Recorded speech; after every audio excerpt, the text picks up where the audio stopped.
like maps? How about a detailed hand-drawn map that reflects your favorite people, places, and things? Visit Cartograph Me on Instagram or Facebook and see the possibilities and the works of artist Philip Bailey. Remember, Cartograph Me, putting you on the map. We're going to expand our weekly video segment to take you into the back shelves of your local video store, back where it says horror videos, and where kids are devouring some awful films that we call the video nasties.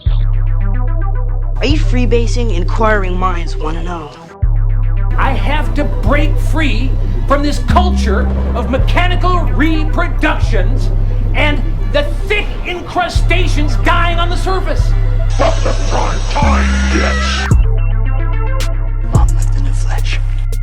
The pain, I can assure you, will be exquisite. As for our deaths, come with me and be immortal. We have such sights to show you. Gotta return some videotapes.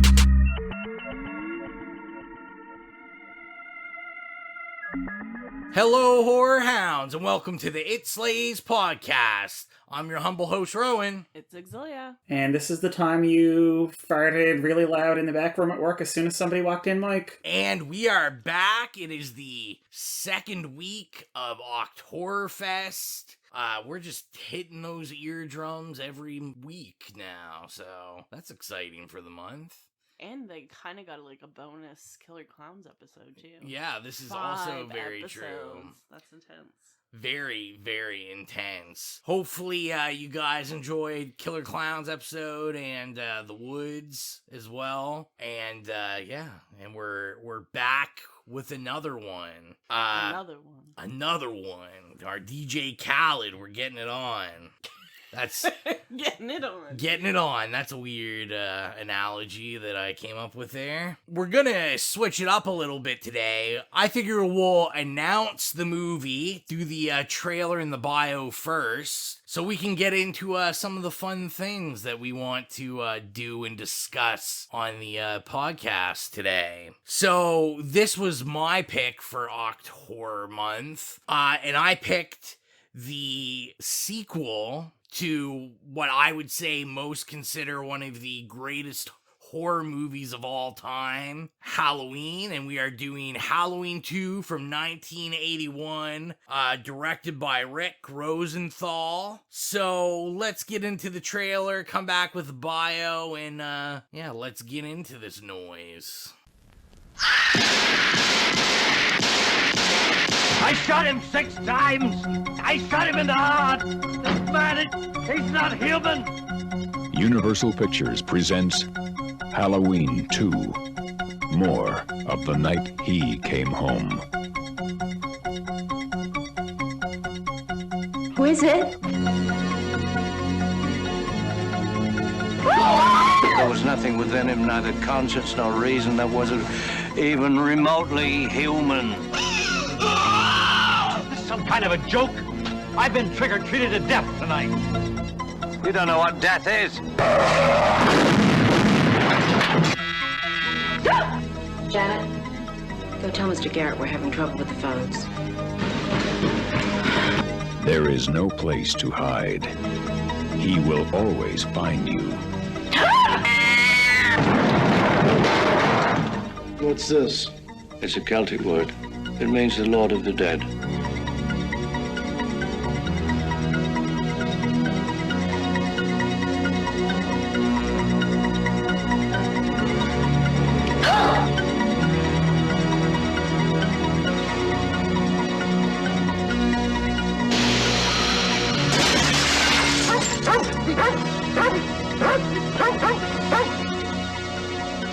Mr. Garrett?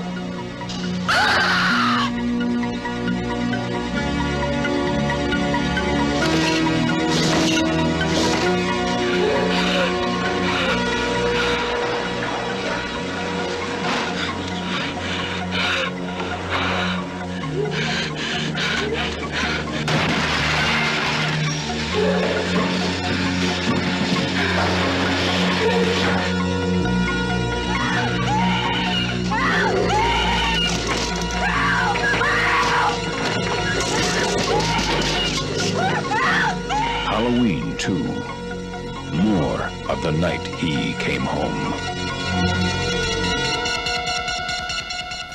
So, the IMDb bio is, while Sheriff Brackett and Dr. Loomis hunt for Michael Myers, a traumatized Laurie is rushed to hospital, and the serial killer is not far behind her. Very apt as a description. And, you know, to also get it out of the way quick, I figured I wouldn't do a breakdown of the actors in the movie. We know the two main ones, which is Jamie Lee Curtis and Donald Pleasant. They're back doing their roles from the original Halloween of Sam Loomis and Laurie Strode. You know, everyone else is just kind of minor, although I did learn something the other day. Lindsay Wallace, now she's not overly in this movie, she's just like in the very beginning, but she's in the first one. She is actually, well, the actress is actually Paris Hilton's aunt. And apparently she's returning for those new Halloween movies. Yes, I did really? hear that. Yeah, apparently it's Paris Hilton's mom's sister. I did not know and that. I basically, I think I might have found that out when I watched the This Is I was Paris gonna say, you were documentary. watching the documentary, don't lie. Not that you'd ever lie about that. Mike's pouring the wine up. Oh, yeah. Okay, so Cecily made a Instagram story about the documentary, and Paris Hilton's official merch Instagram, put it on their story, and my sister basically, virtually cried, I think. So she didn't physically cry, but she, Instagram cried. She emoji cried. Pretty much. Shout out to Cecily, Paris Hilton's #1 fan. Yes. Only us could talk about the movie Halloween 2. And only us could. Only us could. only we could. And can we talk about how many degrees we have between the three of us? Yeah, really. So like I said, I'm not really gonna bring up, there's not a lot of notable actors other than who we mentioned. I thought the only thing I wanted to bring up was, as I said before, it was directed by Rick Rosenthal, and some other things he's done would be Halloween Resurrection. Yeah, I can't really think who likes Halloween Resurrection. I'm sure there's people out there. It's one of the 3 movies in my life that I've walked out of in theaters. What were the other ones? Mighty Ducks when I was 7. You're like, fuck this. Fuck the Mighty Ducks. Yeah. And what's the other one? I think I walked out of a midnight movie. I'm trying to think of what it was now. But it was mostly because I was tired. Oh, wait, no, I walked out of one because I had diarrhea. And it wasn't Annihilation, because I somehow managed to stay in that movie, and then on the way home, I was like, we might need to pull over so I can shit my pants on the side of the road. Oh my god. That is amazing. Spoiler alert, my body now rejects the fake butter popcorn topping from movie theaters. Oh, is that what it's from? Yeah, I realized that every time I had that on my popcorn, I got really bad diarrhea, so that's it, folks. I thought it was the topping, the flavor topping that I put on it, but no, when I got real butter on my popcorn, or no topping, I was fine. And then when I got fake, yellow substance out of a canola oil. Yeah, exactly. Somehow then I would get horrifically sick within 45 minutes. That sounds like absolute hell. It is hell, and I'm sorry that I just derailed our Halloween 2 discussion already with my tales of shitting my pants, or nearly shitting my pants. I mean, we could just do a whole episode, the horror stories of Mike shitting his pants. Oh, we could. No, that could be a whole series.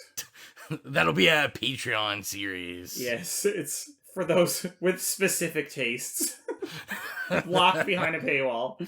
Terrible. Yeah, Halloween Resurrection was really his only, actual theatrical film I felt worth noting. He did lots of TV stuff. He did, The Birds 2, the TV film. And he also has directed a handful of episodes for Buffy the Vampire Slayer, Smallville, and the remake of 90210. Which I adore, by the way. 90210 remake. Oh, wait, is it which the one from like the 2000s? The one with Annalyn McCord. Oh, I love Annalyn McCord. I adore that show, and I'm just saying to anybody listening, if you also love that show, DM me on Twitter.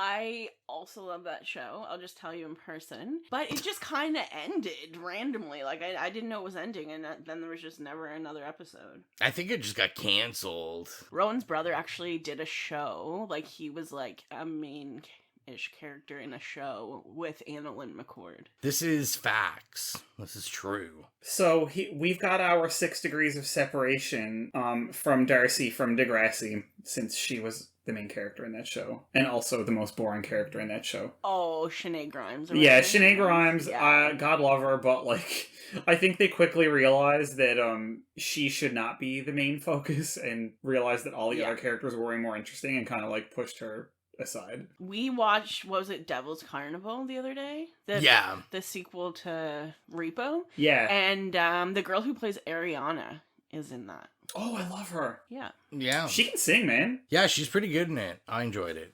Oh, yeah, I forgot she was a singer in 90210. Yeah, she's a pop singer. Right. Yeah. Yes. Oh my God. And then she got in a car accident. I was going to say that devastating car accident episode. I'll never forget it. Okay, side podcast, 90210. 90210. Again, hit us up in DMs on Twitter, Instagram, wherever. Sidecast, I think we're at like 8,659 or something Give now. or take 5 or 6. Yeah, you're right. That's right. Yeah, so that's all I really had a note for that, because we want to jump into a newer segment, and by newer I mean this is the first time we've done it. We announced it, but never done it before. Well, we hadn't done it before because the segment is we do quizzes to find out what character we are.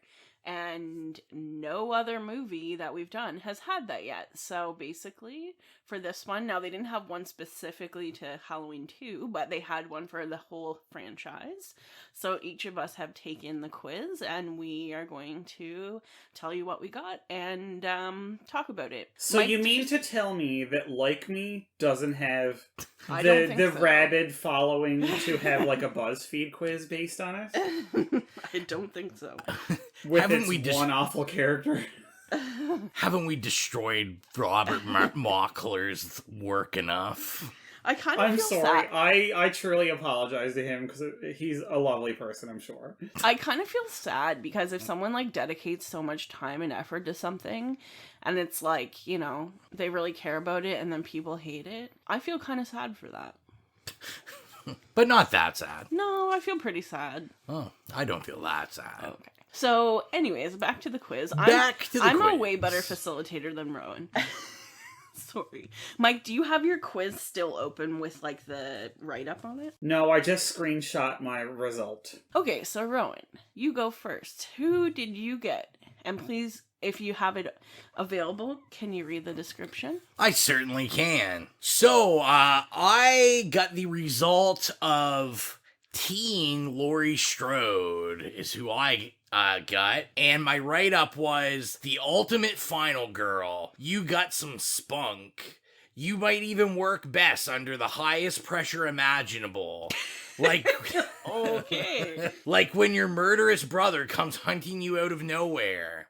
Halloween isn't your favorite holiday anymore, but you're hanging in there. That sounds nothing like you. Yeah, okay. definitely nothing like me, but... That's okay. Yeah, that's okay. I have a theory. What's the theory? And, well, are we gonna ask for my result? Yeah, I just did. Okay, my result is, you saucy... The Shade Brigade The Shade Brigade is at each other's throats. Turning on each other. Sidecast number 900,354. Shade Brigade comes after each other's throats just for like a solid hour. No one is safe. No one is safe, especially the two of us.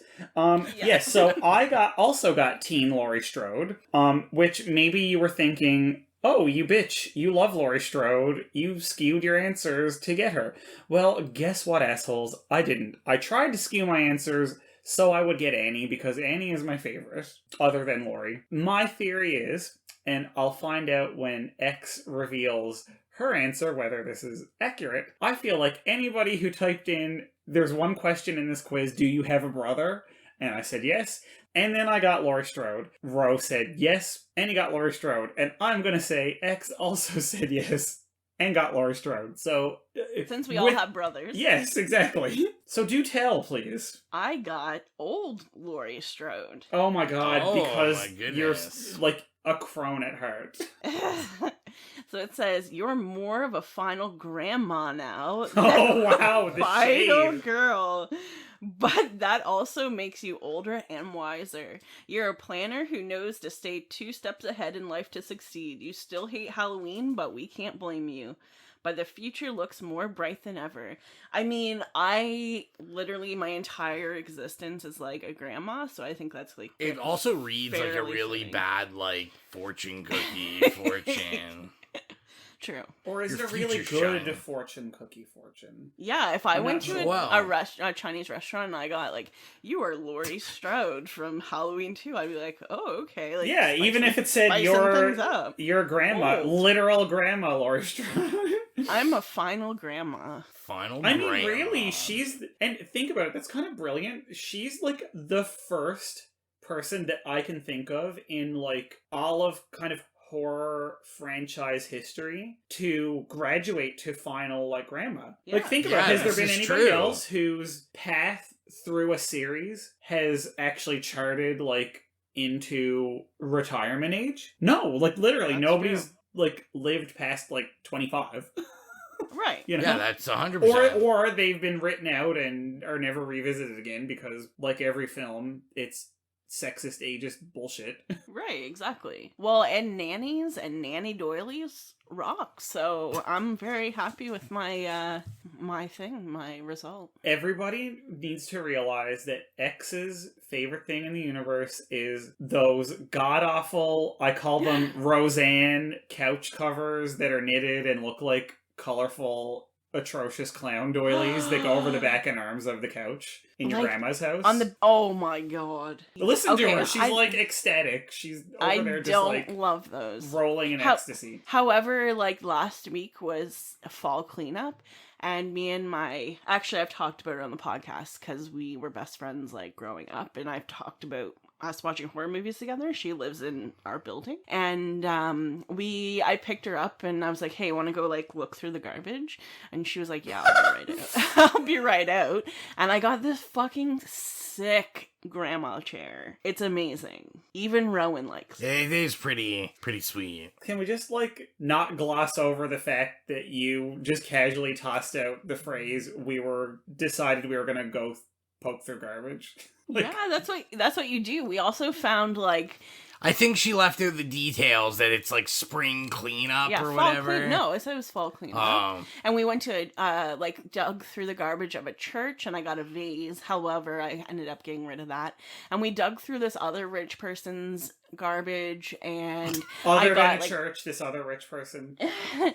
I got this like vintage flower 1960 like porcelain plate from England, and she got like full out like unused paints and all this shit. It's just like these people have more money than brains.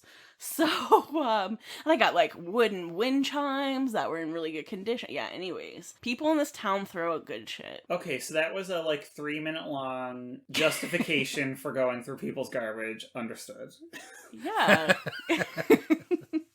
Somebody else, where I got the wooden wind chimes. Oh, it sounds spectacular. I'm jealous. I'm jealous of all of your finds. I just, wouldn't be able to do that. No, they, like, we went, and we had, like, our camera, like, or our phone flashlights, and we were, like, in front of the people's houses digging through boxes and stuff with our fucking flashlights.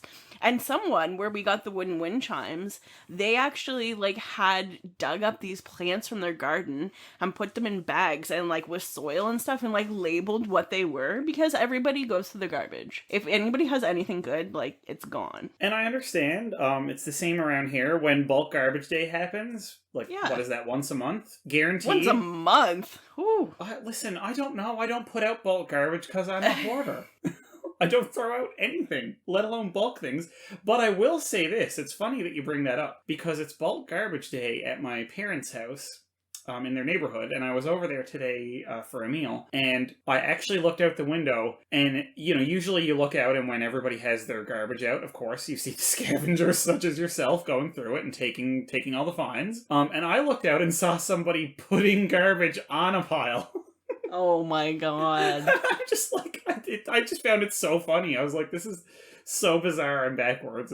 It's brilliant. You gotta take advantage of that bulk garbage day. Jeez. I get it. I understand it. Is that the end of I think that's the end of the quiz segment. Yeah. I feel like we built it up to a level and then we're like, yep. And then we're like, well, that's the end of the segment. I think like when we do a movie where it's like more specific to that movie specifically and not like a whole franchise, maybe it'll be, When we get to do a quiz that doesn't just all say we're Laurie Strode because we have brothers. Yes, I was going to say, yeah, pretty much. One thing that we all have in common is every one of us has brothers. And that's literally one of the hinge points of this whole series is the relationship between a sister and a brother, so. Yeah, it's true. Whoa, I just realized I'm the only one with a sister.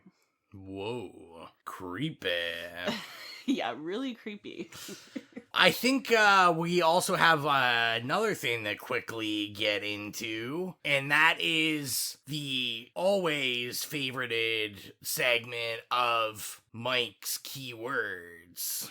The parental guide was kind of like meh, which is fine. Some movies, for whatever reason, they're really interesting and like the kind of crazies come out, and I thought that would be the case for this, where it's such a like popular franchise. And I was gonna say too, this was kind of this was the time period, like I know Roger Ebert was big like against this movie as like kind of one of the video nasty movies. Yeah, but the parental guide for some weird reason was very lacking for this movie, but the plot keywords had some good ones, I think. Really, like, I mean, I would have no issues with my child seeing this movie. It's not brutal. No, I mean, there's like an ass and a couple tits and, Right. That's it, Yeah.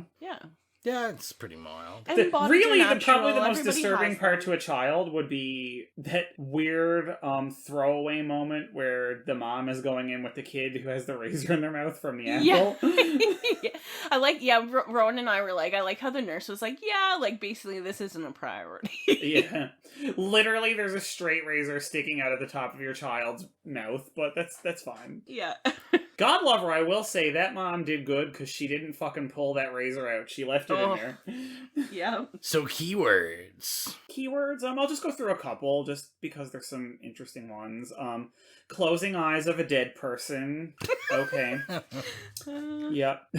I thought this one was interesting because I'm not 100% sure if this is even a word, but mercilessness. Mercilessness. Yes. I was like, okay.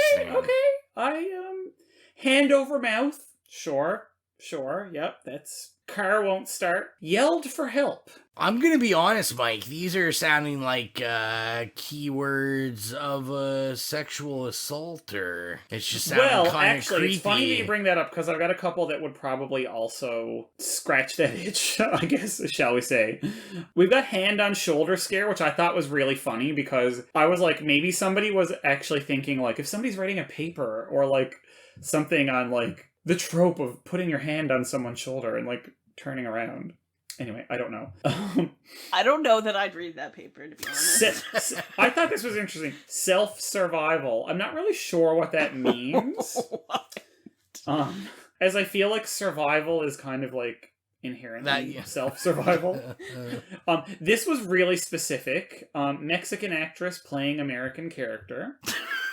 What? Yep. Who was Mexican in this I'm movie? not even sure. We have somebody that had... Oh, there was a whole chunk here that was obviously written all by the same person. I'll read them in order. Lighter, Zippo lighter, cigarette lighter, lighting a cigarette, lighting someone's cigarette, lighting a cigarette for a woman. No, hang on. Lighting cigarette for a woman. Lighting a cigarette for someone. See, they really... you could tell the same person did it, and they were like, what could somebody possibly search? So lighting a cigarette for a woman, they thought, maybe somebody's not going to be specific enough. They're not going to type in 2 A's, so they're like, lighting cigarette for woman. This is very relevant. This is very relevant. And of course, then we've got male, rear nudity, ass, buttocks, butt, bare breasts. You know, it's kiss, you know, not dental mask, medical mask. Exsanguination, which I thought was a really good one to put in there. I love that word. You know, that's... What does that even mean? Like when they, like, extract... Like the tube that, like, extracts blood from your body. Like, drawing blood, essentially. Right, I just thought that was, like, a really cool, like, medical term. It makes me think of, like, Dracula... You know, that sort of thing. Yeah. I thought this was... Okay, and then here's where we're like, I think this may be the work of somebody who needs help. But not really. It's just sort of like a minor, like, to me, maybe like a minor cry for help. Pantyhose, female stockinged feet, female stockinged feet, and camera shot of feet. And I'm just going to say, all of those had one person voted, found this relevant. They're like, yes, this does indeed. And the very first one is hospital, which 2 of 2 found this relevant. So I'm very, very impressed that 2 people just thought hospital. Just not even like hospital killer, hospital horror, you know, slasher in hospital or something like that. It's just hospital. Rowan basically, like, if I murdered someone, Rowan said he would never divorce me. But he told me if I have a foot fetish ever, that he would divorce me. I did say this. Oh, that's and like, that's more. where he murders okay, but foot fetish is where he draws the line. Foot fetish is where he draws the line. Well, we all have different lines and they move continuously. The last one was calling someone an idiot, which I thought was funny in itself, but then it was put at the bottom because 0 of 1 found this relevant. Somebody found that irrelevant. I'm just saying. They found calling someone an idiot irrelevant. But apparently, what was it? Lighting cigarette for woman and mercilessness were okay. And as a matter of fact, camera shot of feet was very relevant. But of course it is, because, you know, if you're into that sort of thing, a camera shot of feet is... And I don't even remember that, but then again, I wasn't paying attention to the, you know, framing of people's feet on Halloween 2. Right. Which I watched from my Scream Factory limited edition Blu-ray box set. Thank you. Oh yeah, I watched it from my basic bitch Scream Factory edition. Non-limited edition. Non-limited. I know. I'm such a pleb. It's disgusting. You are. I don't know. We just can't be friends anymore. So let's talk about, is this our first time watching it, our first time experiencing it, or our experiences with it? Mike, we'll let you go first. This was not my first experience with it. As I've probably said numerous times, I have watched all the Halloweens. I, you know, watched the first one when I was disgustingly young, like probably 10 or 11. And of course I watched all of them after that, and you know, some of them I watched more than others. I mean, the first one, of course, I just watched over and over and over. And, of course, I loved, like, the 4th and 5th and H2O, and I watched those numerous times. I watched this one a bunch of times when I was growing up, and I'm not gonna lie, I hadn't watched it in quite a while. For some weird reason, when I bought the box set, I was actually watching it with my young godbrother who had never seen any of the Halloween movies, and I mean, he was like 11 at the time. Yeah. And he actually, I don't think, had watched any horror movies or anything R-rated, and they were staying with us over Christmas, so I said, let's watch some Halloween. There, you know, the first one especially is relatively bloodless. And we watched the first one, and he found it too much, so we never did watch the second one, and I kind of skipped over it until this rewatch. So that's my experience. Watched it a bunch of times when I was young, and then kind of like it just fell off my radar. I just remembered loving it, and that was it. How about you, Xylia? No, I've never seen this. I've only ever seen, like, well, I've seen the first Halloween, and I've seen the Rob Zombie first Halloween. Oh, so a noob. Yes. Halloween 2 noob. One might even say a virgin. Oh. You'll definitely, at least you won't die. That's a positive. In a That's slasher true. world. Poor old Jamie Lee still didn't get any dick in this one. I don't know. Jimmy was definitely willing. Yep. Oh, he was jonesing for it, or Jamieing for it, if you will, but I don't know. Jamie. And yeah, this isn't the first time for me. I saw this when I was really young as well, and I mean, I marathon the Halloween movies pretty often throughout my life. So I always see this one, and this is one I actually watch more than most of the other ones. There's like a couple that I watch more, and this is definitely on that list of them. So definitely have seen it quite a bit. I thought before we kind of got into talking about, you know, the working bits and parts of the movie, that I talk about, you know, just kind of a pretext to the film, which is kind of, if you didn't know when you research about it, so John Carpenter and Deborah Hill co-wrote this movie, but Carpenter didn't want to he didn't really want to do it. He definitely didn't want to direct it. His idea was like Halloween was a standalone film. This is, can I just cut in and say, this is like prime example of sexism, because it's John Carpenter's Halloween, but like, why isn't it, what's her name, Deborah Hill? Yeah. And it's actually funny that you bring that up, and I think that's very relevant in all discussions of horror, especially, you know, in like 70s and 80s horror and 90s and frankly even today.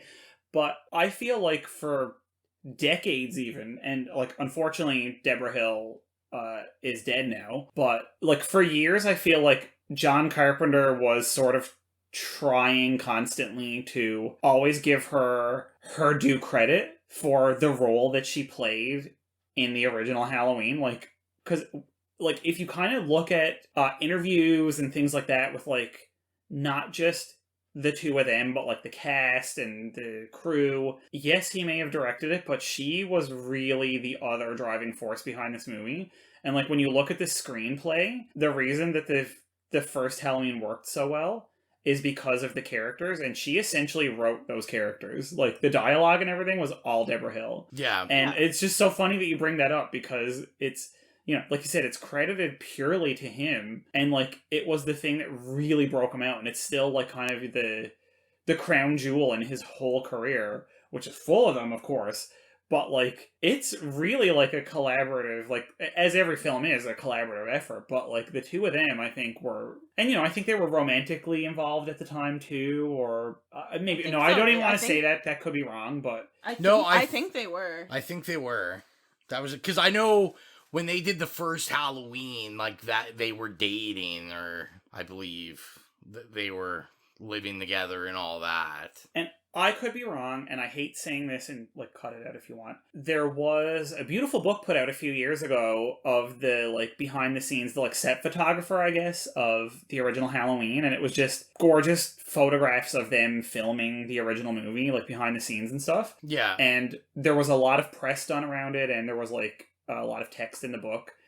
And I feel like at one point, like Jamie Lee Curtis made a comment about him leaving her for like Adrienne Barbeau or something, maybe. And well, and I was gonna say too about Deborah Hill is that I think, from my understanding, kind of from like the documentary stuff and interviews that I've seen with not just John Carpenter but other people, like, I think she also deserves a lot of credit, because I think she kind of stuck around for this franchise a lot longer than he did, because, like we said when we first started talking about this, like, after the first one, John Carpenter didn't want anything to do with any of the Halloween franchise for a long time. Like, he kind of admittedly has said, like, he didn't watch the sequels, like, anything he did see, he didn't really like. And I from my understanding, she pretty much, like, up until she died, like, I think she always consulted on them and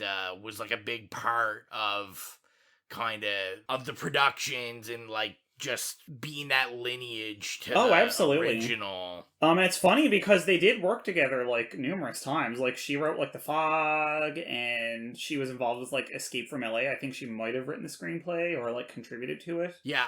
Well, and I don't overly, listeners, definitely do your research on it, because, I'm only ever half reading things half the time, but I do know the fog does have a heavy part to play in this movie, simply because basically he was working on the fog when basically the idea of this came up.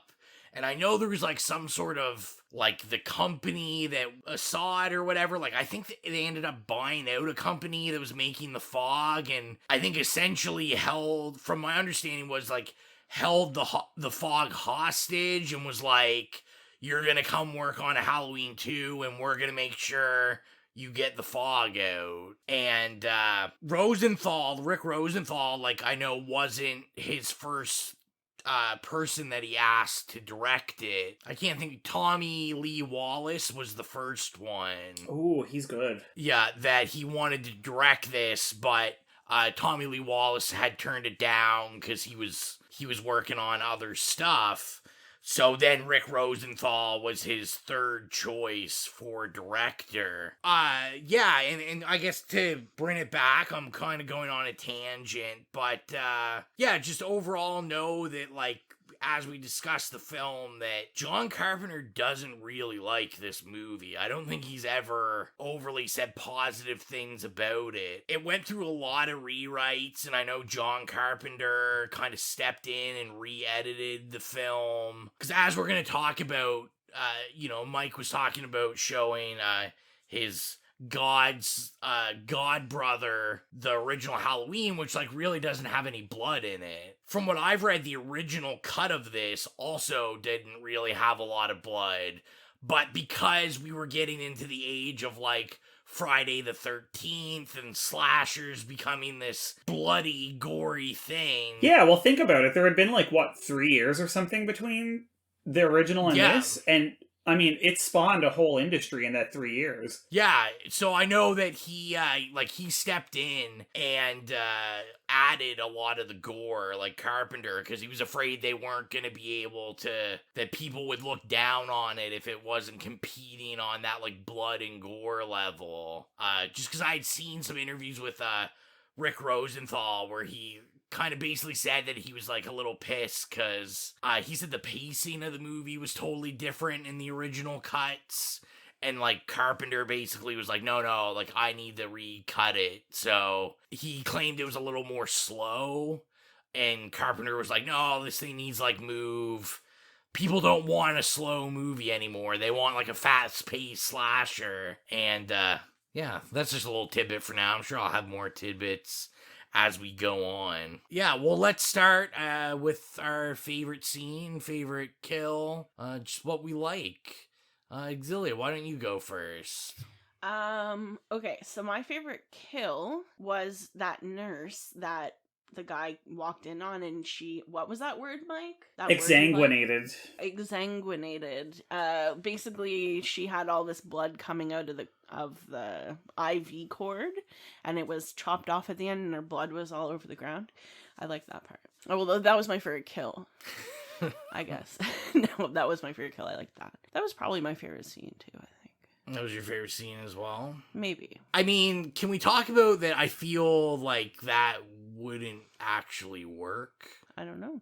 Like, what are our thoughts on that? Like, I just kind of think, I'm like, well, can you drain so? Hey, yeah, that's a lot of blood. Isn't that what they do when they embalm people? We're watching 6 Feet Under. They drain their blood. Yeah, but I feel like there's got to be a bigger process to it than you just kind of like her arms just like dangling there. Hey, no, it's like he just stuck the thing in, and it's like when you're trying to get suction going if you're making wine or something, you just grab the other end of the tube and like kind of suck in on it and then get it going. So he just like stuck a tube in her and just like, yeah, well, but my thing was like, stuck in his mouth and sucked on it a bit. When Jimmy came in, there's like this huge puddle of blood. Hey, I mean, like, people have a lot of blood in their body. But I'm like, would it spread that quick? Because when you see it, well, you don't know how long it's been. When Jimmy's looking at it, it's literally just like minusculely dripping droplets. Just the end of it. It's like if you have like a carton of milk and you're like trying to get the last of it out and it just drops. Okay, I just feel like that much blood, it would just have to be like squirting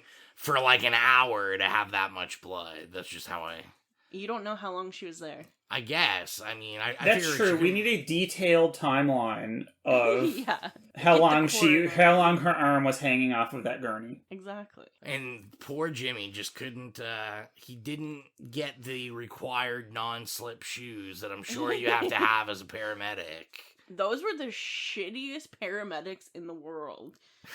I just also love how, like, that woman was taking care of the babies, and then she just decided that her and the other paramedic, Bud, were gonna have, like, sex in the hydrotherapy bathtub while she's at work. I don't know. Also, it just seems like maybe unprofessional.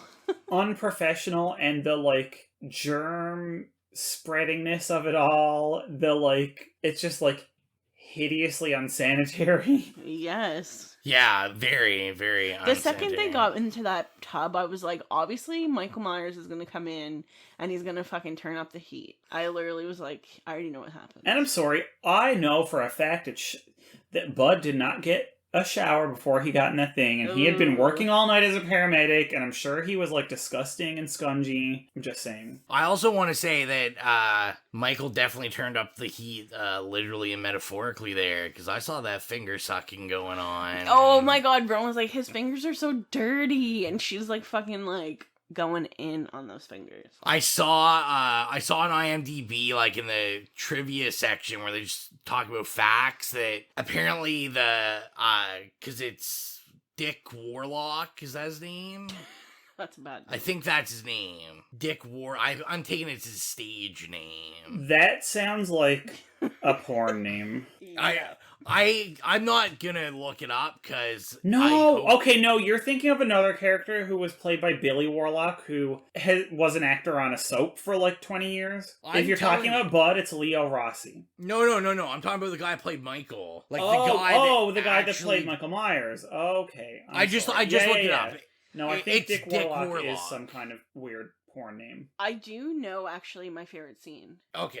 So my favorite scene is when, like, all those kids are hanging out on the street, and then Dr. Loomis and the police officer, like, chase them, and the kids are, like, literally just hanging out, and that other kid that has the Michael Myers mask basically, like, looks so awkward, and he's just like, oh, why are these people chasing me? And then that other fucking car comes and, like, smashes into him, and he, explodes. Ben Tramer. Ben Tramer, who was Laurie's love, who could have been Laurie's dick. Hello. That's why I don't think she got any dick, because her dick got smashed and then burned. Yeah, well, and I said this to Xylia as we watched it. I was like, that's the guy that Laurie was supposed to see in the first Halloween. Ben Tramer, yeah. That's the one she had a crush on and she wanted to go to the dance with. When the person, like, said they were looking for them, like, they called him, like, Benedict or something. Now, I feel this movie, we're just gonna jump all over the place. Oh, yeah, this is gonna be a hot fucking mess, so apologies to anybody who's actually listening. Apology, listeners, but this is my issue. Me and Xylia were talking about it. So, Ben Tramer is dressed up as Michael Myers. Now, technically, I guess he's dressed up as spray-painted William Shatner mask. Right. Like, why would you randomly so do the that? only reason and have the same outfit? Yeah, I was like, the only reason this William Shatner mask is spray-painted is because they did that for the Halloween movie. So, like, is this just super meta where the character of Michael Myers exists in this world? Like, you have these people dressed up as Michael Myers. Like, he's dressed up as Michael Myers. He's wearing the same, like, outfit, but how would he know to spray paint it the exact same color as Michael Myers? Because this movie is set on the same night as the first one, like the 31st. So people still aren't aware of Michael Myers until, like, they talk about him on the radio, but there's no pictures of him or anything. Okay, are we gonna pick apart the Swiss cheese plot holes in this movie? It doesn't make sense. Because, like, I could just write a whole novel on that. It's okay. Alright, well, how about this? I'll talk about my favorite scene and my favorite kill. So my favorite scene, let's see, I'm trying to think how to describe it. Maybe just Amazing Grace come sit on my face. I think that describes it well enough. This podcast has really turned into like a raunchy podcast. It's very raunchy. Over the past few episodes. I definitely live for Bud in this movie. Oh, Bud's such a fucking Bud dirtbag. is so dirtbag and so sleazy. Ro loves them dirtbags. I know. If there was a guy that I was like I had encountered that was like him, I would be repulsed. So would I, and I just love them in my horror movies. I enjoyed Bud in the hospital break room, just like smoking a roach. Obviously, there's many issues. Like, another thing we do need to get down to is the many issues this hospital's having financially. This hospital has a staff of like 4 people for this entire hospital. They're also looking after newborn babies. And they also completely turned all the lights off after like 8. Yeah, there's no lights. There's just like no staff whatsoever. There's definitely some issues going on here. Healthcare cuts are hitting Haddonfield. Although I guess it's private healthcare. Wait, was this the Reagan years? When did Reagan start? Yeah, like, let's fucking just, neoliberalism. God damn it. Yeah, I feel like there's just a lot of protocols with those newborn babies not being followed. Definitely Probably. some violations. Maybe not back in the day, though. I also like how easy it was that it took Bud literally like 30 seconds to convince her to stop watching the babies, the nurse. She's just like, well, I'm gonna Bud's throw this out dick. there. She was sus from the beginning because the first introduction we get to her is her and her friend who have, quote unquote, left a Halloween party.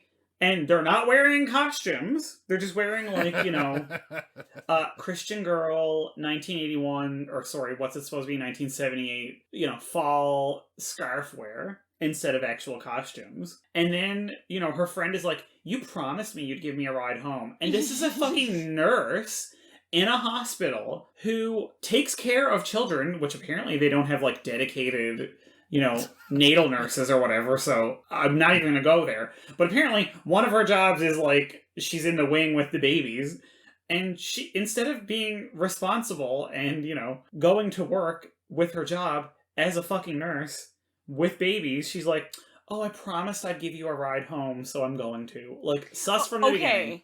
Okay, that scene, I was pissed, because I was like... Also, where are your fucking costumes? I was like, she promised, and also she was like, it's 5 minutes to your house, and I'm just like, wow. So you couldn't have left 5 minutes earlier? Exactly. They should have left earlier, and you can't complain about driving someone 5 minutes down the road. Like, that's those frat boys that you're blowing, I would just be like, they friendship just over. take 30 seconds, boom, done, like... Oh my god. Also, the just let party them almost looked prematurely like it was ejaculate and then go to your fucking job as a nurse.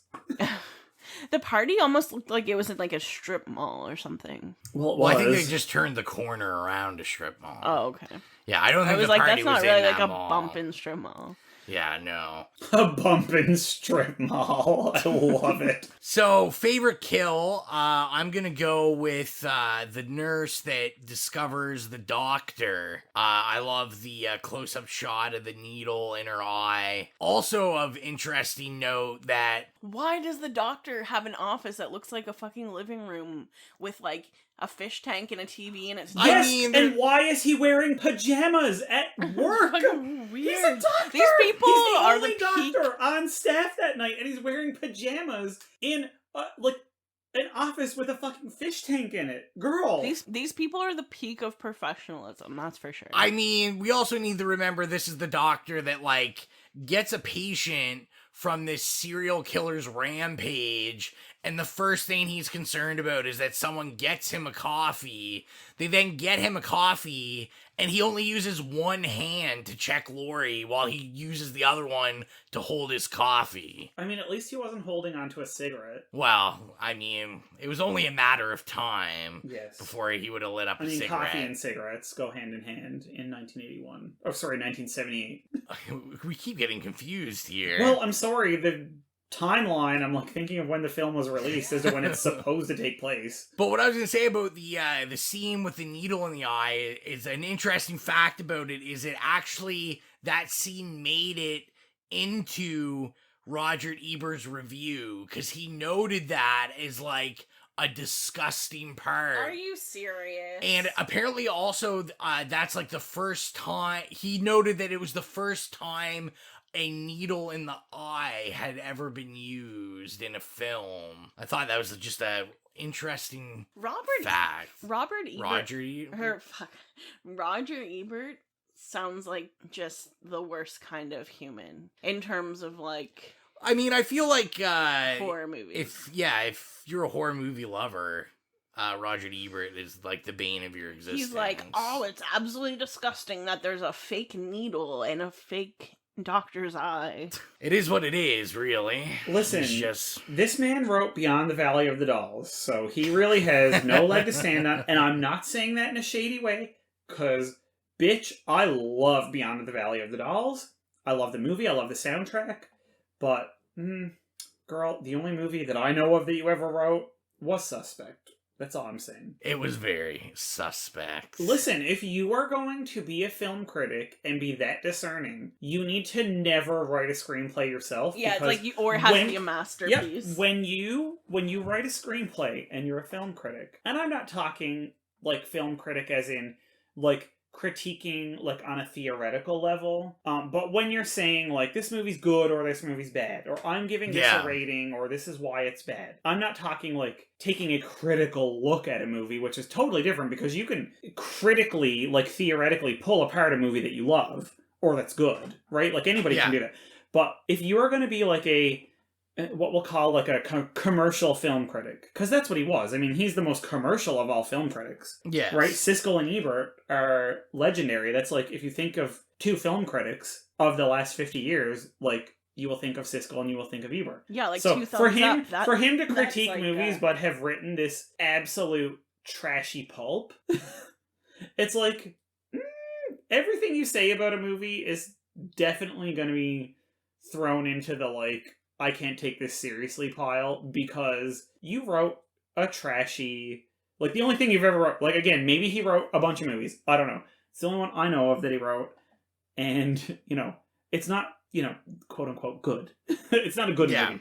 Beyond the Valley of the Dolls is not, like, going to be preserved in the Library of Congress for, like, cultural contributions. Yet it's another preserved one that's not going to be preserved. Memory and every party I ever had of me playing the soundtrack and everybody going, what the fuck is this wicked shit? And I'm like, it's the Beyond the Valley of the Dolls soundtrack. You're welcome. And that's it. Thank you. No, I'm gonna have to check that love. out. I also have to bring up that I really, really love the opening to this. Not the scenes from the last movie, but the whole kind of what looks like one huge shot with Michael, like, breaking into the house, like, getting the knife from behind the woman's back that's making the sandwich, and then, like, breaking into another place. I just love that, like, tracking shot. I also love how the girl, after she hears the old lady next door scream, she calls someone, and then she was like, oh yeah, she's always, like, getting mad at him. He's probably beating her, and, like... And then she's like, my parents are gone. Come over. Yeah, she's basically like, NBD, like... And I'm just like, the 70s. Xylia jumped at that scene. What one? Where she died. Oh yeah, because he came up in a weird angle, and I was like, ooh. And then I was eating buffalo chicken nachos, and I was just like, thank God I didn't have any in my mouth, because I probably would have choked to death. And then we would have been talking about how Xylia died on the podcast. Because we'd still record. Oh, that's nice. The show must go on. Yeah, and since Xylia started humming it, I will bring up, as controversial as I think it will be, the addition of the synths to the theme song. I much prefer this than the original. Literally, the first note I have written in my notebook on this is disco remix, ! Yeah. I like this one better, and it always, Mike, you've got to have seen this, but have you ever seen the video of, like, the little short girl? She's, like, probably, like, 5 or 6. With the Michael Myers mask and the huge knife? Of course. Yeah. Of course. And then she's like, yeah. It's one of my favorite reaction videos. Yeah, like that's all it reminds me of. Yeah, I love this. It just doesn't hit the song. same with the regular version. It has to be the It's disco true. version. Yeah, this one is so good. Although I will say, like, for the pumpkin and the credits, I don't love this one as much as I like the original one. Like, I like that pumpkin.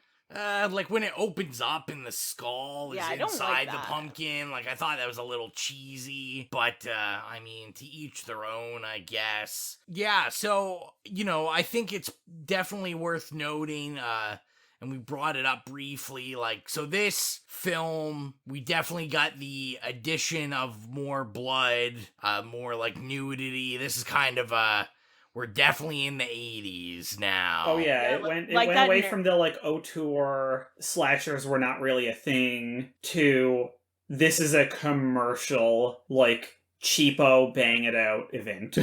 Yeah, exactly. That nurse that got in the tub, her nipples were like 8 inches long. Like, I have long. never like because I saw this at such a young age, I just assumed everybody's nipples were that fucking Like that? big. That was probably like one of the first like bare tits I ever saw when I was a youngster. And I'm like, they're huge. They're gigantic. Yeah, we're not nipple shaming, but they were really No. And big. like everybody's They were body big. is beautiful, but like I just assumed that was kind of like the standard. I've actually never seen nipples like that in real life. But we won't go into what's your nipple experience. I was just about to ask you that. Now we're getting into the like detailed. I mean, in the sidecast number 9478. Oh, I mean, as a girl, like you like have a changing room, you have to change Yes, in this is and true, like this is stuff true. like that. And yeah, I just like never, you know, I've seen my mom. You've seen your share. Just say you've seen your share of nipples and move on. I have, yeah. Jesus I'm not Christ. gonna name everybody's nipples I've seen, but Well, you already started. We know you've seen your mom's. so is Rowan. Rowan walked in on her with a skirt on one time. I think we were in high school when that happened.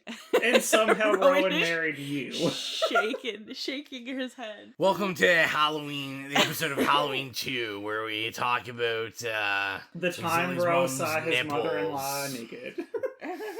That's right. Yeah, I did want to kind of get everyone's opinion on, so we obviously have someone else playing Michael for this one. He's not as statuesque, and I think that's a problem. You think? I think I prefer Dick Warlock as...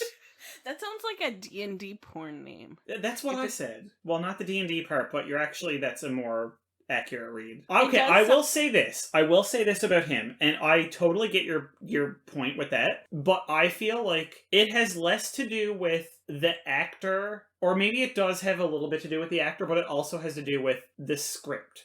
Because in the first, he was a very mysterious character, and you did not follow him around. Like, you would see him in the background, and he really did not, like, emerge until he went to kill. Whereas in this movie, you followed him around a lot. Yeah. But also, the previous movie, as we have already addressed, there's not that much action in it until the last, 5 minutes. And it's very understated, and it's not that bloody, and everything is sort of, like, in the shadows. And I feel like yes, statuesque is right because it's very regal and bloodless. Whereas in this one, because it was 3 years later and it was 1981, which is like literally when slashers have now, because of the first Halloween, been like skyrocketing in like production, and like the quality is just going down, and like the formula is there, like it's bang, bang, bang, bang, bang. Because of that, obviously you see this script, this awful script is full of, following the killer around and just senseless, brutal killing for no reason of random innocent people. And I feel like it's sort of like the same as in the Friday the 13th when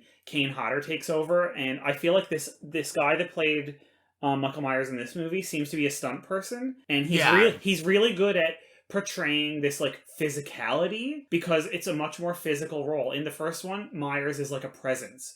Like Xylia said, exactly. It's a statuesque.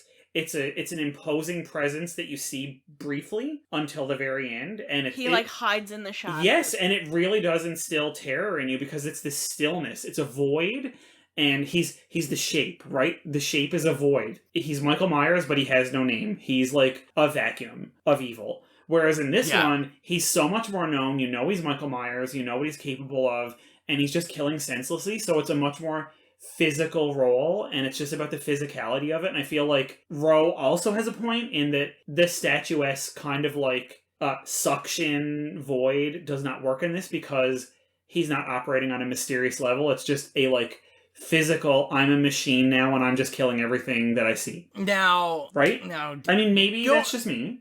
I was gonna say, don't throw me into this. So I prefer this Michael over the original one, simply on the fact I do agree with kind of the regalness and like, you know, the shape and all that you're talking about. I think it's a taste thing. To me, this, yes, kind of... because you have none. Anyway. Shade Brigade is coming after me now. High five, Mike. Anyway, what I was saying was, I think it's the same reason I really enjoy, like, the Rob Zombie versions of Halloween, is this was kind of more like Michael Myers, like you said, the physical presence of him, like when he walks, the way he reacts to stuff in this one. A train that can't be stopped, right? Like he's on a train track. It's like your more prototypical slasher, like I'm a large guy that's just... didn't even seem that large, though. No, but it's just his presence more so. Like, even in the arms, like, I found, like, the arms were bigger, like, his shoulders are a little bigger, the way he's walking...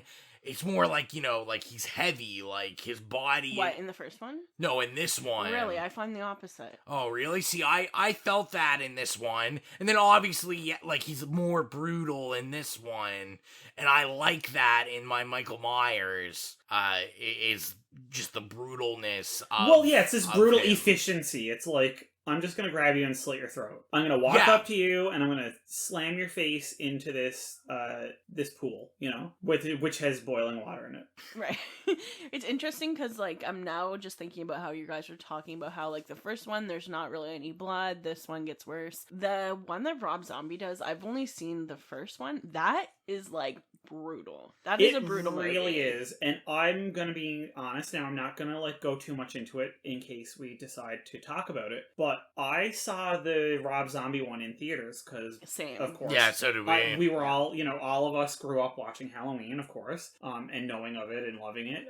And we left that initially, and I was actually the girlfriend of mine who I went to see it with. We were talking about it yesterday because I was telling her about how we were going to be talking about this one. And when we walked out of that movie in theaters and went back to one of our places and just were talking about it and like smoking up and just, you know, kind of like hashing out our feelings about it, you know, we really didn't like it. But then, of course, within a year, like by the time it came out on Blu-ray and DVD and we revisited it, we realized that we had just had like sort of we were so used to like thinking about Halloween being this like lean, slick, bloodless, sort of pared down movie.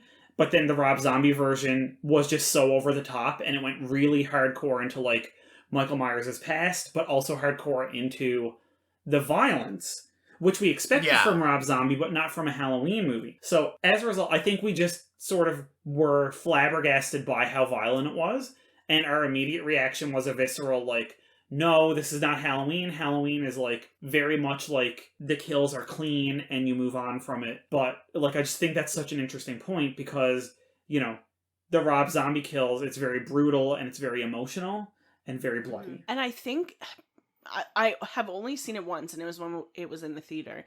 There was like, he like kills an animal in it, I'm pretty sure, in the woods. Yeah, that for me, like, is just...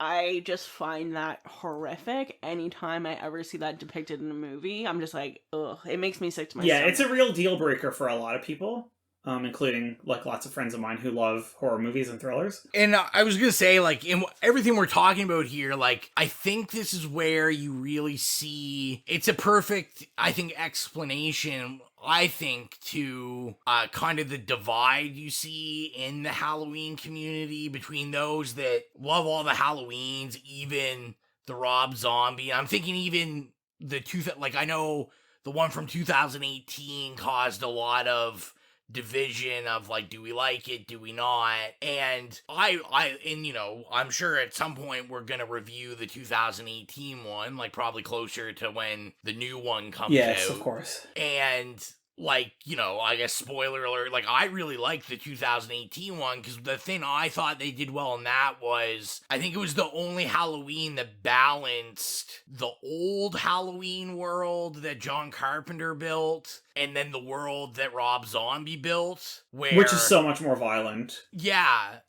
But the thing, I think, like, I feel like, not to hijack it, I feel like this is sort of something that you found interesting in that Rob Zombie's Halloweens present that horrific violence, but the aftermath of it. Whereas this Halloween 2, and that was one of my problems with this Halloween 2, and again, I don't want to go into it because I think we might talk about Rob Zombie's Halloween 2, but the thing that completely blew my mind about Rob Zombie's Halloween 2 was how it initially followed a similar plot, like, Laurie after the events of the first one, but it really delved deep into like the trauma that someone who lives through something like that feels. Yeah. And I feel like that is sort of inherent in a lot of his stuff. Yeah.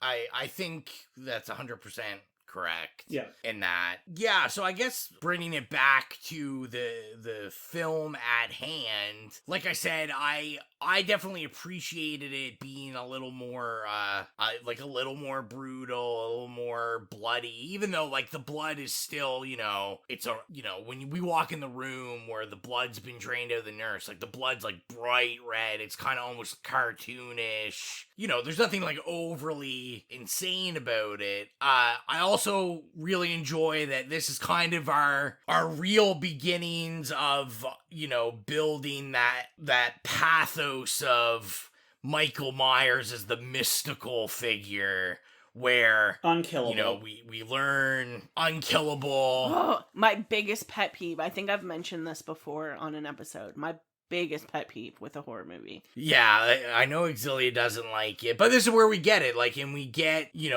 like him on fire, we get him shot a bunch of times. Twice in the eyeball, which by the way would go through your fucking brain and blow your skull off. But anyway, we won't go there.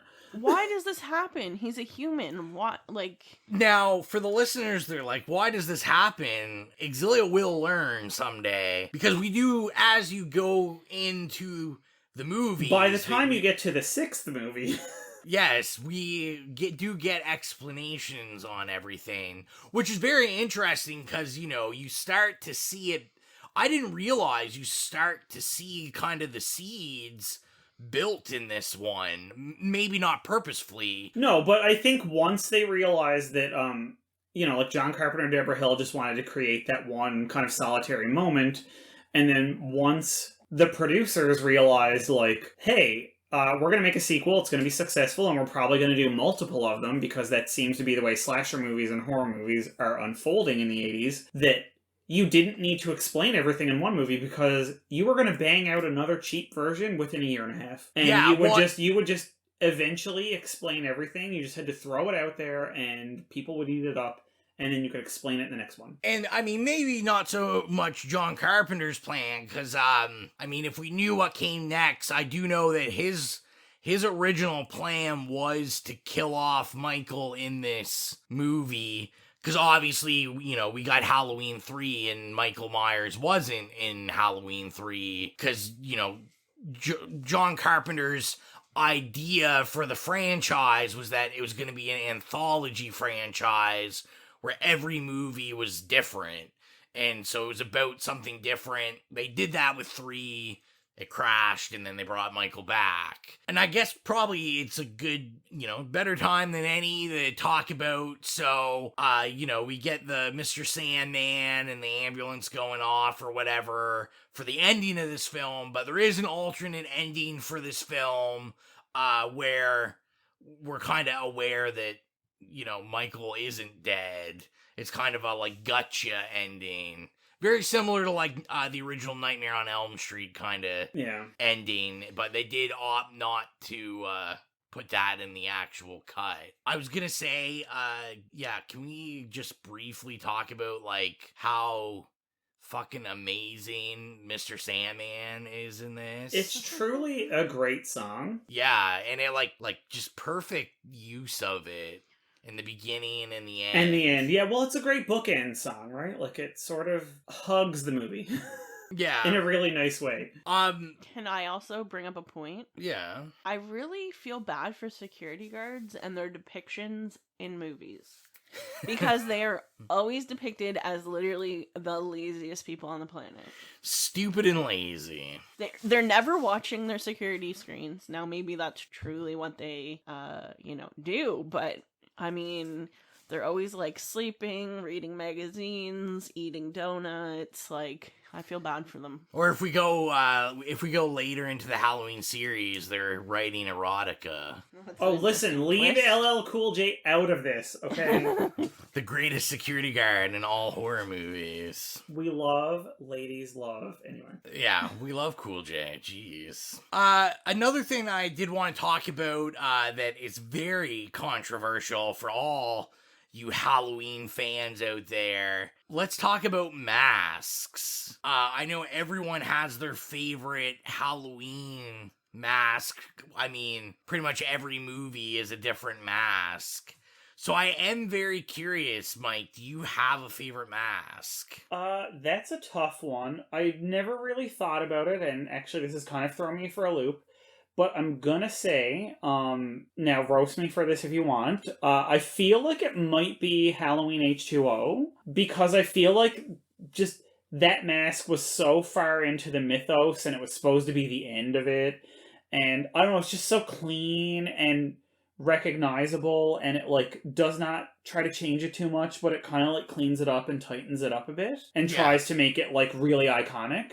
And I think because of that, because it was supposed to be the end, that always just in my head sticks out to me, because I keep seeing the still / the shot of him looking through, like, the Jamie Lee Curtis seeing him looking at her. Yeah. You know, that shocking moment where she's like, oh my god, he is actually here to kill me and my child, you know? And I feel like just that one is so iconic.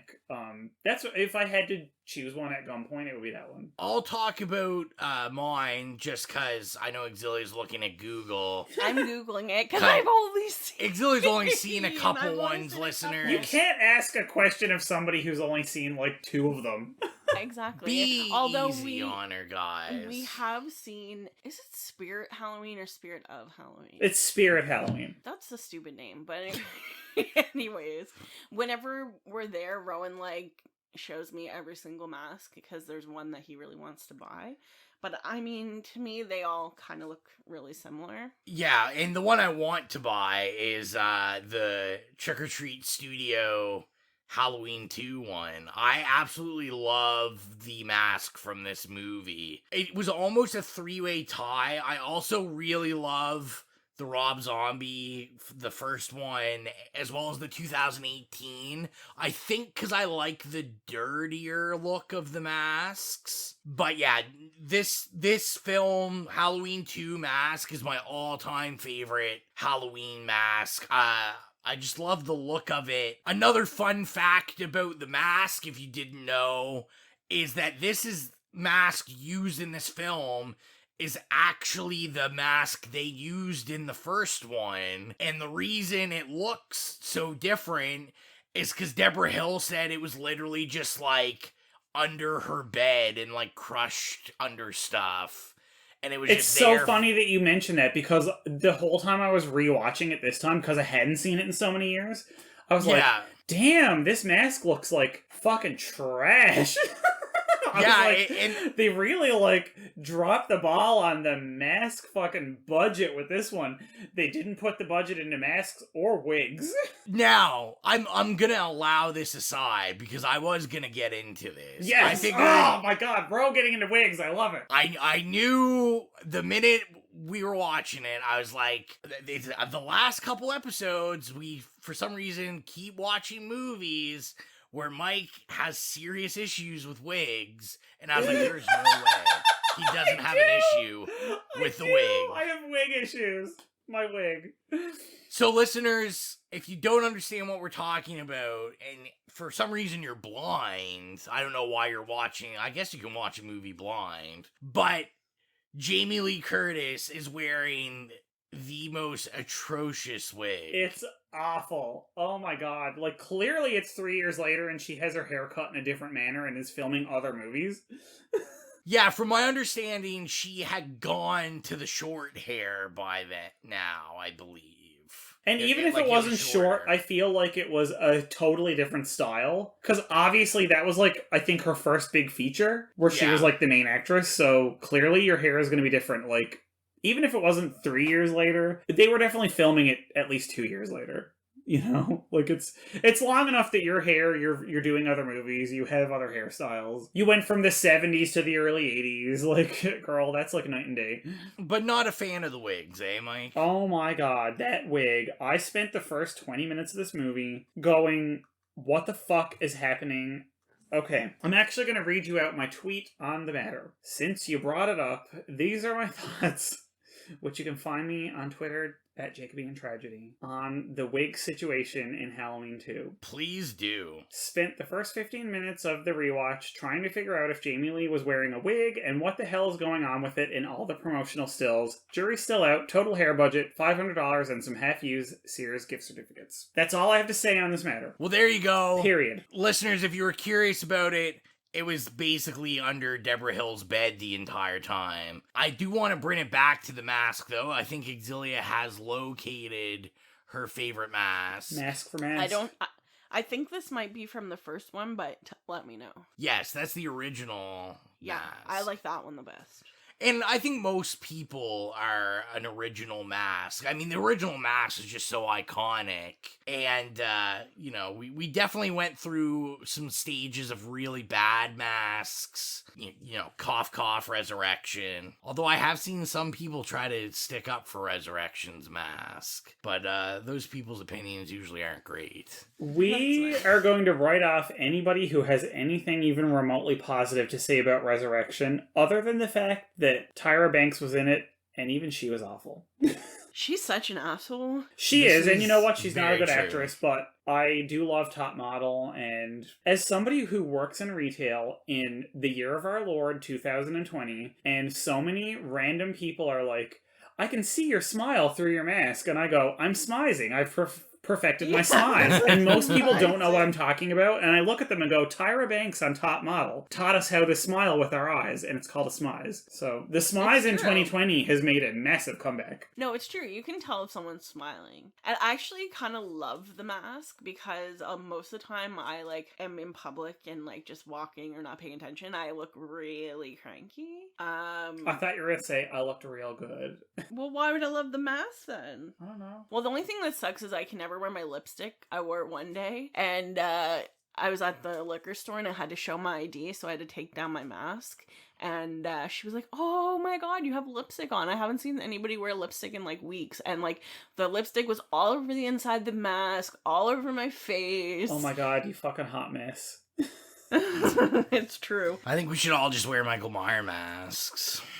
There was actually a guy in the parking lot of the grocery store, and he was wearing a non-medical mask, but it was made out of probably rubber latex, and it was a demon. Yeah, I remember that. It was really cool. Oh my god, this guy came into my work 3 weeks ago, literally wearing full-on World War II gas mask.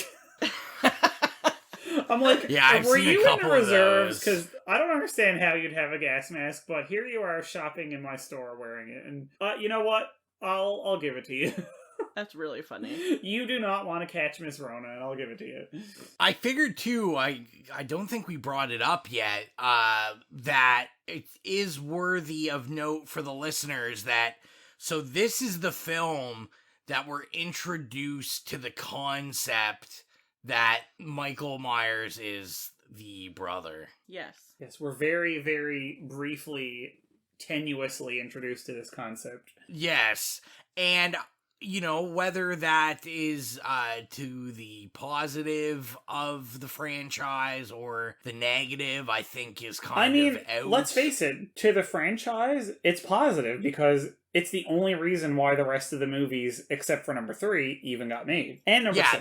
this is very true. Like, you wouldn't get all these sequels without. And frankly, that. there are some very fine sequels in this franchise. Yeah. Number like 4, some... H2O, the new one. Like, they're great movies, and they would not be possible without this stupid plot twist that nobody wanted to put in except for some random who doctored the script right before they were shooting it. Thanks to that one random person. Is there anything else we want to talk about for this film? Any other notes we have? I just want to say one thing, and I'm going to spoiler alert my rating, which is not going to be good. And it's one of the reasons why, and again, I hadn't watched this movie in years and years and years before this rewatch. And when I was rewatching it, I was really not enjoying it, and I couldn't pinpoint at first why. And one of it was because it was so bloodthirsty, whereas the original was so lean, and the kills were kind of kept to a minimum, and it was like people who got in his way. But like at the end, when Dr. Loomis uses the like gas tank to blow him up and stuff, and it's like, I get that he's unstoppable and you guys have shot him 20 times and he just keeps getting up and going, but the fact that they put so much time into the beginning of this movie and like showing that like this is a huge hospital that has like surgical wings, and there's a wing of literal newborn babies, and then at the end they're just like having this doctor, quote unquote, blow up like a third of the fucking hospital to kill this guy. Oh yeah, I didn't even think about babies that. in this fucking hospital. Loomis That says, to me "Fuck was those like why babies." this sequel, like, it just left such a bad taste in my mouth. He should know better. He's a fucking doctor, but he's a doctor with authority and a gun, so therefore he's tantamount to a cop. So ACAB, and that's why he decided that blowing up this one guy and killing, people on life support and waiting for surgery and a bunch of babies is, just, it's good to kill this one guy. I hadn't even considered. Oh my god, I was actually horrified when that happened. I was like, all the babies, all the people waiting for surgery, all the old people, all the, not the staff, because clearly there was no staff on that night, but I was just like, that explosion definitely, like, leveled 2 floors of that building. I was like, 9/11 happening in Halloween 2, but it's a hospital, and it was an inside job. Like, it actually like horrified me, and they like did not address it at all. So anyway, no, not whatsoever. I just had to throw that out there because that was my major note at the end. I was just like, I cannot with this. This was it was just irresponsible. It was very like irresponsible to human life, and the fact that it's a doctor who should be, and his whole point was like, I'm trying to prevent human beings from being murdered by this guy. And it's like, you literally just blew up a room, and that there's no way that didn't kill anybody. He blew up a huge room, which probably leveled like a third of that hospital. Like there was at least 10 people dead. And I'm just saying, like, maybe babies, like, just throwing that out there. I now, when I watch horror movies, I like think of the kind of like real world consequences. I think it's this like post 9/11 thing, where when I watch destruction in movies and stuff now, I don't see, like, I just think of the trauma that people have to deal with after these, like, bursts of violence. And all I could think of was this hospital being decimated by Dr. Loomis going, this is how I'm going to kill you, huh? I'm going to blow everything up. Like, girl, there's Loomis babies. might be more cold-blooded than Michael. Yes, and that is the thing. And that's why I was, like, looking at it. And that was my note, was that Dr. Loomis is almost worse than Michael, because Michael only killed, like, 6 people, whereas Dr. Loomis destroyed a hospital, which is where you'd have to bring people after a traumatic event anyway, and potentially killed human beings, like adults, babies, I like that we're like Michael Myers apologists. We're like, he only killed 6 people, guys. Listen, oh my God. Myers... And they were asking for it. They were teenagers that were going to have sex. They were having sex. They were germing up a therapeutic bath, yeah. There's only one person that didn't deserve it, and that was Mr. What's his name? Trimper or whatever. Ben Tramer. Ben Tramer. And again, he Thoughts got killed. And prayers go to Ben Tramer. And that's another thing. That was my note. It's connecting these two incidents. He got killed because of Loomis. Loomis's wake of destruction is potentially larger than Michael Myers in this movie. And they also, like, once they realized it was him and not Michael Myers, they didn't give a shit. They basically covered it up. They're like, oh shit, that sucks. Exactly. Fucking corruption at the root of fucking corruption. ACAB and the fucking medical community working with them. Period, love. I wish you guys saw Mike right now. He's fired up. He's fired up. So, while he's fired up, let's ask the question, is this movie scary? Xylia. The part where he jumps up and at the very beginning, it wasn't like, ah. Well, You jumped like it twice. kind of was like, ah, but It wasn't like, but it was like, it wasn't like overall scary, but there were some jumpy moments. Some jump Two, scares. apparently, to be exact. Yeah, and I'm gonna say no. Like, I think, obviously, I feel a more unanimous opinion is that, like, the first one was a lot scarier than this one. It kind of had this atmosphere where this is more just a prototypical slasher. You're in it for the kills and the blood. So I wouldn't say this is very scary whatsoever. How about you, Mike? Absolutely not. But the only thing that was scary about it, and actually no, let me rephrase. This movie is terrifying, and it is terrifying because of the fucking collateral human damage to the authorities' relentless, obsessive, which is the two words you'd use to describe Michael Myers' pursuit of Laurie Strode, of Michael Myers, regardless of the collateral human damage. Innocents, adults, humans, teens, children, it doesn't matter. They just left, like, all this destruction in their wake. And that was fucking horrifying to me, because I just, like, look around at the world now and I'm like, you just press forward, all these, like, fucking, like, state apparatuses just, like, plowing through human beings to, like, get a means to an end. So yeah, I mean, it's pretty realistic. I feel like it Mike is, and that's what's so horrifying about it. I feel like Mike's gonna start a social justice Twitter campaign, like hashtag like wake up Haddonfield or something. Yeah. All our promo will be hashtag wake up Haddonfield. In the game It's Dead by happening in Daylight, your I town. But always that's burn like Strode realty keys because I love going to Haddonfield. But that's such like actually like real thing is the like basically the police and whomever people that are part of institutions can get away with so much, but then you like, and they like kind of turn your focus onto people that, you know, aren't maybe doing the best stuff, but like in comparison, it's, you know, not even nearly as destructive. No, absolutely. And it's, you know, it always like reminds me of, you know, like ideological state apparatuses, obviously, because, you know, and you don't get the like repercussions, again, of course, unless you're looking at the Rob Zombie movie, which is why, and he does that a lot in his movies. He really addresses the trauma of like horror films and like the trauma of like death and destruction, but you don't get that. It's like the collateral damage is real and it's never addressed. And I don't know why right now. Maybe I'm just more sensitive to it because in the year 2020, there was an abundance of human collateral damage to state authority.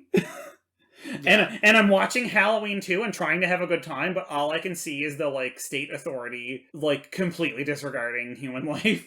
So and it kind of in that regard it is terrifying. Has. Yeah. Well, on that positive note, very uplifting. Let's get into the rating of this film. Xylia, why don't you start us off? I had a real issue, and I'm having still a real issue to decide what to rate it. I'm kind of between an okay and a yay. So should we come back to you? No, like I think that's my final rating. I'll give it a yay. I'll be nice tonight. I'll give it a yay. Oh, that's nice. Yeah. No explanation, but you give it a yay. I mean, I enjoyed it. I liked it. I'm not like I always like dig myself into a hole when I say I'm not really a slasher person, and then you're like, what about this movie? What about this movie? And I'm like, okay, whatever. This tends not to be my favorite kind of horror, but I enjoyed it. Okay, all right. Mike, how about you go next? Okay, I'm going to preface this by saying, you know, I watched this a bunch of times growing up and throughout my life, several of them while under the influence, potion enhanced, as Tori Amos calls it. And I always loved it, and part of that was because I love hospital-themed horror and slasher movies. I don't know why. Probably because I find hospitals terrifying, so I kind of enjoy, to me, that's like cathartic to see a hospital as like this like locus of terror. But also part of it was because I really enjoyed almost no other horror sequel picks up right when the original leaves off. And I always thought that was a really novel idea. And I still do. Yeah. I still think there's not that many sequels that sort of pick up. And because of that, I always had this like kind of soft spot and maybe a bias in my memory of how much I liked it. But then rewatching it, I realized that I really give it an A because it's actually an awful movie. The only good thing about it is that Jamie Lee Curtis is in it, and I was watching it, and she is catatonic for at least half of this movie, and does nothing. Yeah. And that is, I don't know if it's due to the script, and I know we said that apparently Carpenter and Hill wrote the script, but also I read that what they wrote was not what ended up getting filmed, so definitely somewhere along the way, some anonymous random came in and, like, doctored it and made it more slasher-like, but whatever the reason, I hated that they took this character that I absolutely love and made her a catatonic mess. And again, everything I've been talking about, the kind of like now seeing it through fresh 2020 eyes, like with the disregard for like human life and the fact that Michael Myers went from only killing people who got in the way of him getting to Laurie in the first one to like that girl who's like, oh yeah, the lady next door is, you know, maybe getting beat up again by her husband. Come over and fuck me. And yes, she gets murdered. So that tracks with the Reagan-era slasher trope of, I have no morals, and I'm a young person, and I want to have sex, so I'm going to get killed. And he kills her, which is fine. Except that for Michael Myers, it doesn't track because she was not in the way of him. She was not an obstacle standing between him and his end goal, which was Laurie. Yeah. Right? Like, he just wanted to steal a knife. And he stole the knife, and he could have just gone to the hospital. But instead, he had to go next door and stab this girl who contributed nothing to the plot. And I think, like, again, rewatching it, I didn't see all this before, but, like, it was really out of character for him. Because in every other movie, again, you see that he kills people who get in the way, he's on a track, he's a train, right? And that's sort of what we talked about earlier. And he kills people who throw themselves on that track. He doesn't just kill everything indiscriminately. He's not a Jason Voorhees. He's not just killing everything that he sees. Like, he kills stuff that gets in his way. And a lot of the kills in this were not things that were in his way. And because of that, I just had a real problem with it. It was just like a disregard for human life. And just because we're in the year 2020, that really knocked this down from, I really enjoyed this, to, oh my god, I'm rewatching this and I'm horrified by it. And not in a good way. I'm not, fun horrifying. It's like, morally, it's just not doing it for me. Yeah, it's reprehensible, but anyway. And probably my last fun fact of the podcast would be that I was reading, this is the only Halloween sequel that actually has the morning after in it. None of the other sequels have the next day in them. Oh, it always ends at the end of the night, yeah. It always ends in the night. This one actually has the day. I thought that was kind of interesting. So my rating, I'll preface it by saying we enjoyed having everyone as listeners. I'm sad to see everyone leave and purge this podcast because I'm definitely going to be controversial on this one, I feel. So I am going to give it a slay. This is my favorite Halloween of the entire franchise. Girl. I love this one. I love this better than the first one. Oh my god, who are you? It tracks with you. I'm just gonna say before you continue, this is what I love about you, and this is why you're one of my dearest friends. This tracks. I love that you love this movie, and it's so in line with your personality. Please go ahead. And now I gave the original one a slay, because I do love the original it's one. A classic. But this definitely outdoes the first one for me. This is the kind of slasher that I enjoy. I enjoy it with my buds and all. Like, I need my greasy guys. I need a little bit of blood, a little senseless killing. I just like this. I like the Some tits style. and ass. Like, yeah, I like the style. I like that 80s right into it horror slasher. And yeah, I just love it. Like I said, I love the mask. I love everything about this one. And like I said, I know that'll be controversial, especially if you're saying that I like it better than the first one. Yeah, sorry. Hashtag not sorry. Yeah, so I definitely give it a slay. I love Halloween 2. Halloween 2 is my baby. Let's get into the budget game. So if you're a new listener, basically I know what the movie cost and what the movie made, and Xylia and Mike go head to head in a battle of the ages to see if they can guess those numbers. So we will start off with, what did it cost to make this film? Who's going first? Mike, we'll start with you this time. Okay, well, I've already sort of alluded to the fact that I know what part of this cost. So the wig budget was $500 and some half-used Sears gift certificates. So really, we're probably looking at $300,000 on top of that. So I'll say about a clean $400,000 budget. All right, Xylia, what do you think? I think $8 million. $8 million. Apparently, Xylia thinks this is like the most expensive movie made in 1980. Well, I'm just saying like Halloween was a success, so you know how they do it. They're like, oh, let's put more money on the next one. So I don't know how this worked, but Mike would be closer. Still, which is amazing. So because it definitely she was so over the mark. It definitely got an increase in budget. Because if you heard our first Halloween review, I don't even remember what the budget was. The budget for the first movie was only like $300,000 or so. It was like really nothing. So the budget for this film was $2.5 million. Oh, it's much closer to me. So yeah, Mike will take this one. Girl, she was like $6 million off. And definitely I can see where the money, Sometimes I have to let you win, Mike. That's right. Mm-hmm, that's what they all say. And I was gonna say, like, I think you can see where the money went. I know, Rick Rosenthal Well, they definitely put more money into, like, the effects budget, and that's why they had all the fucking gunshots and, like, blood and explosions. Yeah. and Rick Rosenthal wanted the money did not go into wigs. He knew it was a direct sequel to Carpenter, so he wanted it to have the same feel. But I mean, I always felt it felt more high budget. It looked a little more high budget. So I could definitely see where that money went. So now we are going to guess what this movie made. Xylia, you go. $13 million. $13 million. Mike, what is your response? $11.2 million, bro. All right. So Xylia is going to take this one.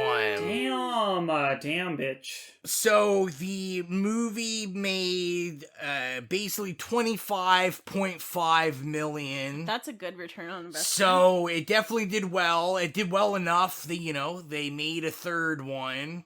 And when we ever get to that review, we'll talk about how that went for them. But yeah, they definitely made a good return. It wasn't as good of a return as the first one, because the first one was more in that $40-50 million range. But yeah, they made enough to say this is definitely a series that needs to continue. So that is the budget game. And before we get into anything else, I've got to do our shameless promotions.